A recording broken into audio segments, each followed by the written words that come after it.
18h30 sur Aloula, bienvenue dans cette première édition complète de la soirée. Voici ses principaux titres. À la une ce soir, la tenue hier du dîner de gala diplomatique annuel de bienfaisance. Un rendez-vous annuel des mécènes autour du corps diplomatique étranger accrédité auprès de Sa Majesté le Roi. L'événement a été présidé par Son Altesse Royale la Princesse Lalla Hasna. Un appel à la générosité des personnalités présentes pour une collecte de fonds en faveur de l'action sociale au Maroc. Stress hydrique, la problématique sévit sérieusement à travers le royaume. Les agriculteurs sentent la pression qui monte. Pour préserver la résilience, une transition vers l'agriculture durable est entamée depuis plus de 2 ans. Génération Green, un programme dont les fruits éclosent déjà. Nous suivrons un reportage à Al-Haouz. Il est aux manettes du 11 national depuis seulement 3 mois et déjà son nom brille de mille feux au Qatar. Lui, c'est l'orchestre de cette épopée footballistique nationale. Premier coach à avoir hissé les Lions de l'Atlas au quart de finale de ce tournoi planétaire. Qui est Walid Regragui? À suivre son portrait dans cette édition.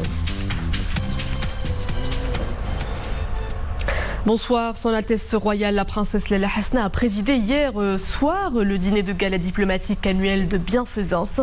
Un rendez-vous annuel des mécènes autour du corps diplomatique étranger accrédité auprès de Sa Majesté le Roi. L'événement organisé par l'ambassade de la République fédérale du Nigeria et la fondation diplomatique fait appel à la générosité des personnalités présentes pour une collecte de fonds en faveur de l'action sociale au Maroc. La Tefa Ben Halima Iman Ablou pour les développements.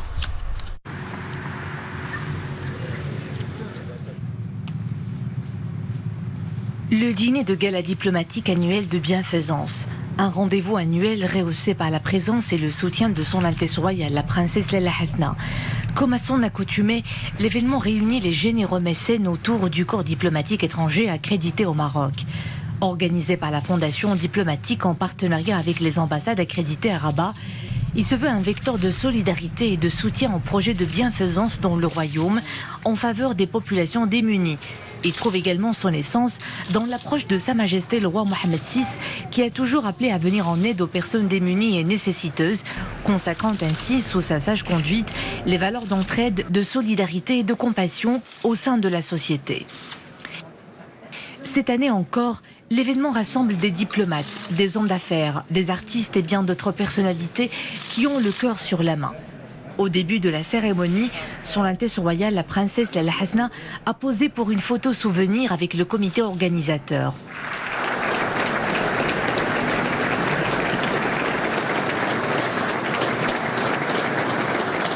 Par la suite, l'écu de la Fondation diplomatique a été remis à Son Altesse Royale.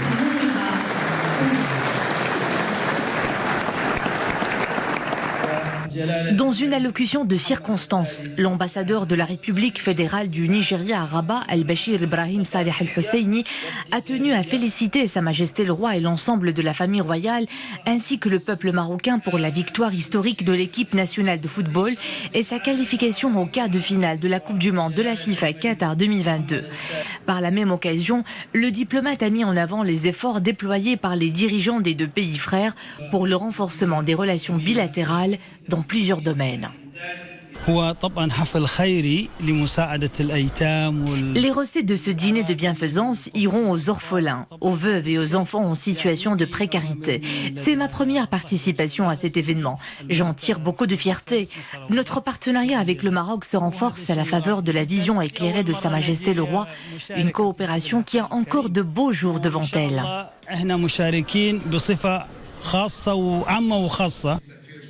De son côté, le président de la Fondation diplomatique Abdelatif Habek a exprimé sa haute reconnaissance et estime, ainsi que sa profonde gratitude à Son Altesse Royale la Princesse Lalla Hasna pour son soutien constant et sa présidence effective de ce gala diplomatique de bienfaisance.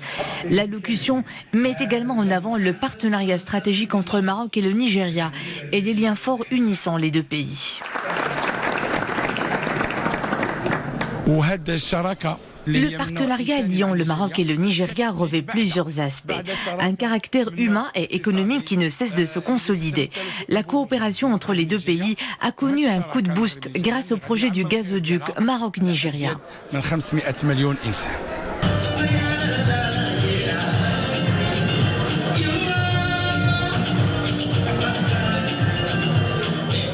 Les fonds collectés lors de ce dîner de gala contribueront à l'action sociale au Maroc à travers le financement de nombreux projets associatifs, notamment en matière de santé, d'éducation et de formation des jeunes filles.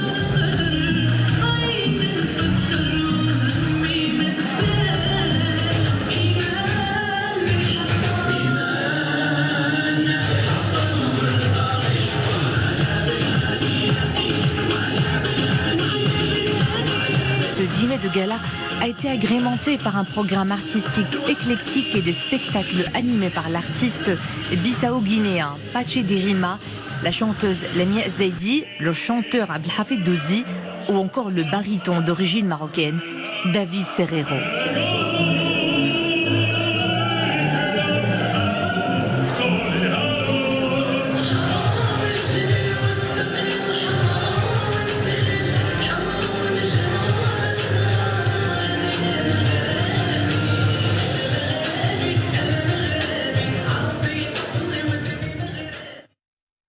Le conseil de gouvernement également à la une de ce journal. Au début de ses travaux, le chef du gouvernement Aziz Akhnouch a salué la qualification historique de l'équipe nationale pour les quarts de finale de la Coupe du Monde 2022 en tant que première équipe arabe et quatrième pays africain à atteindre ce stade avancé de la compétition.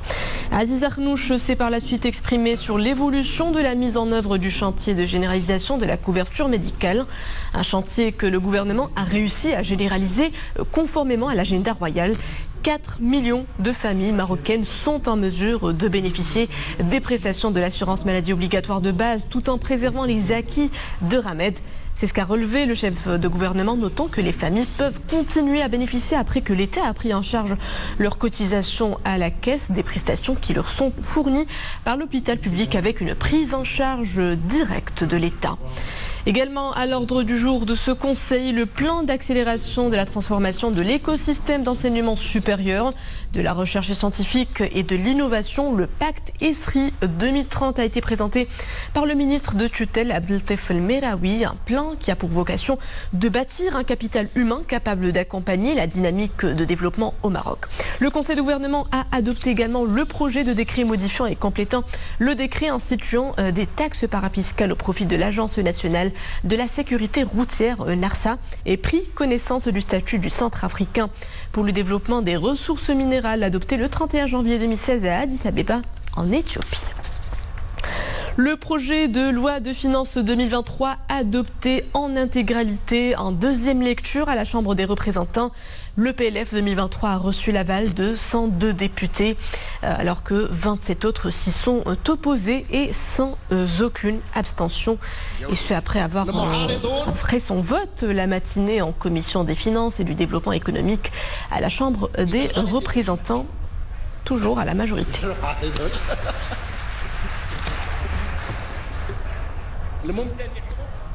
Et sachez que la Chambre des représentants tiendra lundi à 15h une séance plénière et elle sera consacrée aux questions de politique générale adressées au chef du gouvernement. Et en voici une problématique qui se pose aujourd'hui avec acuité. Le stress hydrique, une situation aggravée au Maroc par le changement climatique. La rareté des précipitations inquiète et met à mal l'agriculture. Première activité consommatrice d'eau pour conserver sa résilience.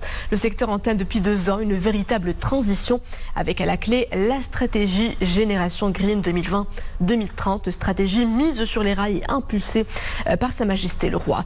Le programme s'emploie à préserver et utiliser plus efficacement l'eau. Cette précieuse ressource est optimisée au moyen du système d'irrigation goutte à goutte. Exemple dans les exploitations agricoles d'Al Haouz où ce procédé semble déjà porter ses fruits.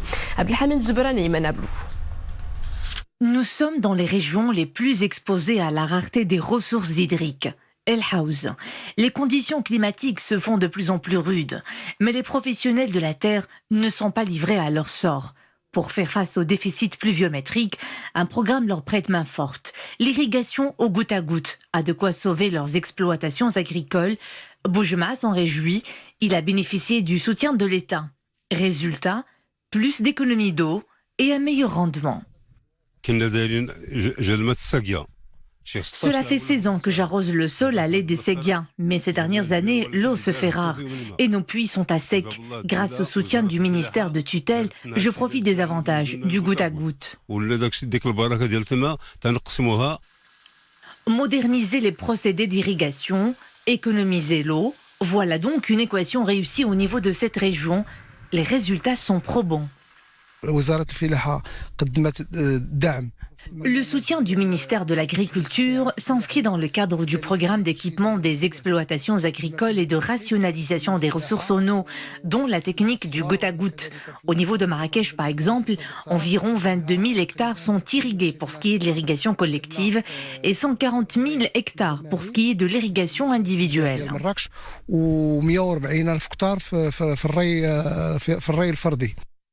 Des chantiers qui composent une stratégie prometteuse. Génération Green 2020-2030. La nouvelle génération de réformes mise sur la gestion durable des ressources hydriques en vue d'améliorer la productivité agricole et promouvoir la chaîne de valeur d'un secteur qui représente près de 14% du PIB. Et ce n'est pas tout. Le taux de croissance du pays est fortement corrélé à celui de la production agricole. L'économiste Driss Issaoui nous rejoint à présent par Skype. Driss Issaoui, bonsoir. Merci d'être avec nous. Bonsoir. Donc nous venons de le voir dans le reportage, l'économie d'eau dans le secteur agricole est l'un des piliers de la stratégie Génération Green 2020-2030. Une nécessité dans un contexte de pénurie d'eau et de stress hydrique que connaît le pays ces dernières années. Comment la modernisation de l'agriculture, notamment par l'introduction de procédés économes en eau, va-t-elle impacter ce secteur vital ? C'est une stratégie que le Royaume du Maroc a mis en place depuis déjà un moment. Il y a une stratégie d'irrigation qui est très importante, la grande hydraulique, la petite hydraulique, mais surtout avec cette technique d'utilisation de l'eau. Au lieu de faire de l'irrigation gravitaire, on passe à l'irrigation en goutte à goutte, ce qui est extraordinaire. Donc ça permet d'abord de nourrir la plante directement, mais surtout d'utiliser des ressources en eau qui n'étaient pas disponibles. Mais je vais parler maintenant de traitement tertiaire des eaux usées, par exemple, qui est réutilisé au niveau de l'irrigation. Il y a aussi le dessalement d'eau de mer qui a été fait à Agadir, et dans certaines régions, on est en train de préparer d'autres régions, telles que Casablanca et d'autres grandes villes, qui verront bien sûr cette ressource disponible pour l'irrigation et pour l'irrigation. Mais il y a aussi, on l'a constaté, pour des villes comme la ville de Rabat, il y a beaucoup de paysages verts qui sont aujourd'hui irrigués par de l'eau qui est issue du traitement tertiaire des eaux usées, ce qui est extraordinaire. Donc, je pense que le Maroc est déjà bien parti. Il est vrai que nous sommes dans une logique et dans une situation de stress hydrique où il était nécessaire justement de faire attention à cela. Et je pense que le travail déjà accompli va permettre d'aller de l'avant. Et nous avons la possibilité d'agrandir les surfaces qui sont traitées par les systèmes d'irrigation. Justement, Driss Issaoui, les défis d'une agriculture moderne et durable sont au cœur du nouveau programme d'investissement vert de l'OCP 2023-2027. Dans ce domaine, le groupe phosphatier mise sur la recherche et l'innovation pour développer notamment une expertise dans le domaine des technologies innovantes, de fertilisation raisonnée et capable de relever ces défis et ceux de la sécurité alimentaire, n'est-ce pas ? Oui, vous avez raison. C'est-à-dire que déjà, on se souvient qu'il y a quelques jours, le président directeur général de l'OCP a présenté devant Sa Majesté le Roi un programme d'investissement vert où il a expliqué justement comment le programme il prend entre 2023 et 2027 avec plusieurs millions de dirhams. Et c'est un investissement qui permettra d'abord d'utiliser de manière plus rationnelle les plantes, d'utiliser tout ce qui touche à l'irrigation, mais surtout avec l'utilisation aussi de possibilités intéressantes en ce qui concerne les engrais. Parce que l'OCP est devenu un champion mondiale des engrais. Et je pense avec ce plan 2023-2027, on aura de grandes possibilités qui vont toucher non seulement les régions que l'on connaît ici, mais l'OCP est un acteur important au niveau du continent africain. Et l'OCP mise aussi gros sur... L'OCP mise gros aussi sur les énergies renouvelables à travers son ambitieux programme, les énergies renouvelables et la transition vers une économie décarbonée. Comment ces futurs investissements pourront réduire la facture énergétique du pays et augmenter le mix énergétique, Driss Essaoui? C'est ce qui a été expliqué par le président directeur général de l'OCP devant Sa Majesté le Roi, et qui a présenté justement ce programme 2023-2027 qui permettra d'aboutir ou d'arriver à une énergie décarbonée d'ici 2040. Et, mais même de toute manière, une économie et disons une utilisation des engrais décarbonés, ce qui est extraordinaire parce qu'on va utiliser les éoliennes, l'eau souterraine et surtout le traitement tertiaire des eaux usées et aussi le dessalement d'eau de mer. Donc tout cela, ce sont des capacités qui permettront à l'OCP d'aller de l'avant. Mais il y a aussi le fait que l'OCP s'est allié à l'université Mohamed VI de technologie et qui permettra justement de pousser plus loin toutes les possibilités de recherche et d'innovation en la matière. Et le programme dont on a parlé tout à l'heure, il est vraiment, il concerne cette possibilité et ça permettra au Maroc très certainement d'aller véritablement de l'avant. Merci Driss Essaoui, économiste, merci pour tous ces éclairages. Il est temps de retrouver Boubka Benravret pour la chronique spéciale Coupe du Monde. Bonsoir Boubka. Bonsoir Myriam. Ça y est, c'est le compte à rebours. Maroc-Portugal, c'est dans 2 jours. J'imagine que le 11 national est en train de recharger ses batteries pour être d'aplomb samedi, Inch'Allah. Effectivement, le Maroc, il faut le signaler, parmi les 8 équipes donc encore en lice au mondial du Qatar. Le Maroc affronte le Portugal en quart de finale. Ça sera après-demain, samedi. Les Lions de l'Atlas, depuis leur match face à la Croatie, à la Belgique, face au Canada et récemment face à l'Espagne, espèrent aller le plus loin possible, Myriam, dans la compétition. Quand je dis le plus loin possible, c'est au-delà du quart de finale. J'en dis pas plus.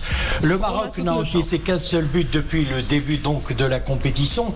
Cette solidité défensive a été rendue possible grâce à la prestation remarquable de tous les joueurs et les exploits du gardien Yassine Bounou. De leur côté, les Portugais restent un redoutable adversaire. Le sélectionneur de l'équipe portugaise s'attend d'ailleurs à un match très difficile. Fernando Santos se rappelle d'ailleurs du match de la Coupe du Monde de 2018. Le Maroc va nous causer beaucoup de problèmes, a-t-il déclaré hier. Et Boubka, cette qualification, on la doit bien évidemment au 11 national, mais aussi au coach Walid Regragui. Effectivement, il est l'artisan de la qualification du Maroc en quart de finale. Dès son arrivée à la tête de la sélection nationale, Walid Regragui a complètement changé l'état d'esprit des joueurs.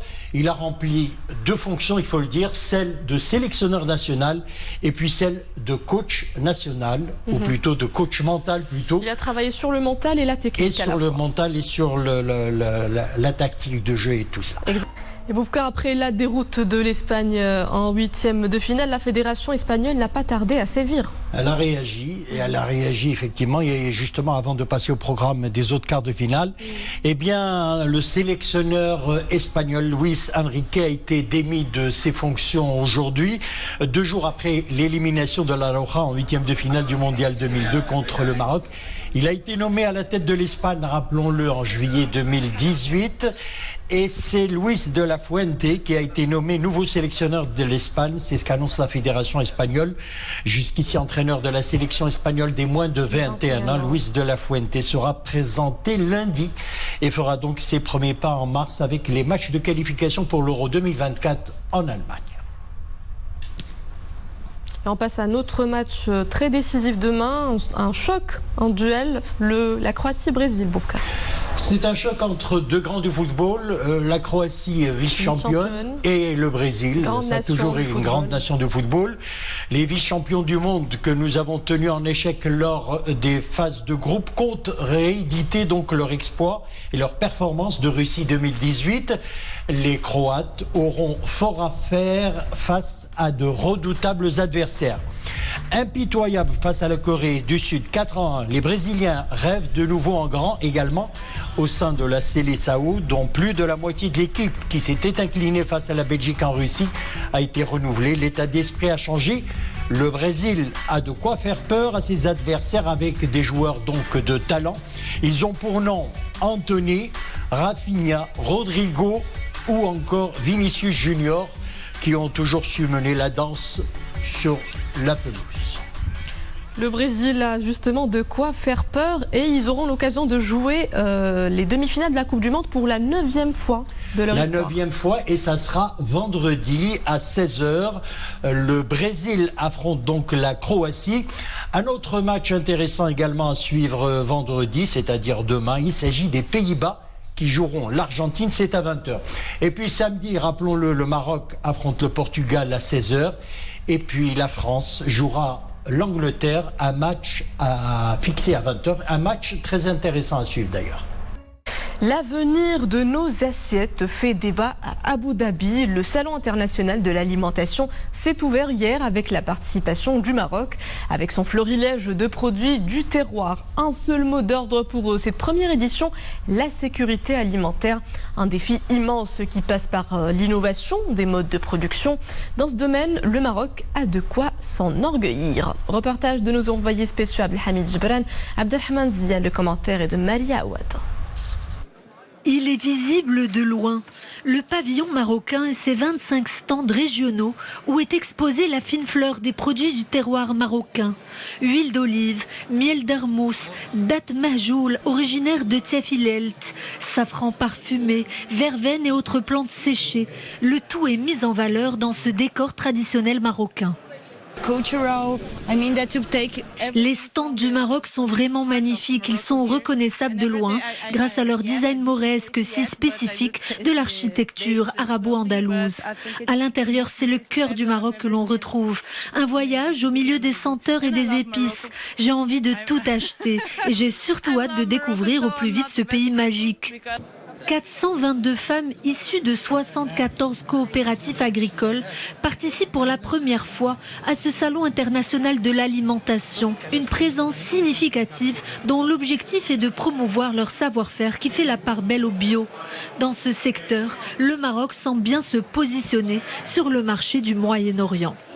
L'importance dans notre participation, c'est surtout de permettre aux coopératives qui ont suivi un programme de mise à niveau au niveau de la production, de la qualité, au niveau de la commercialisation, de trouver de nouveaux débouchés.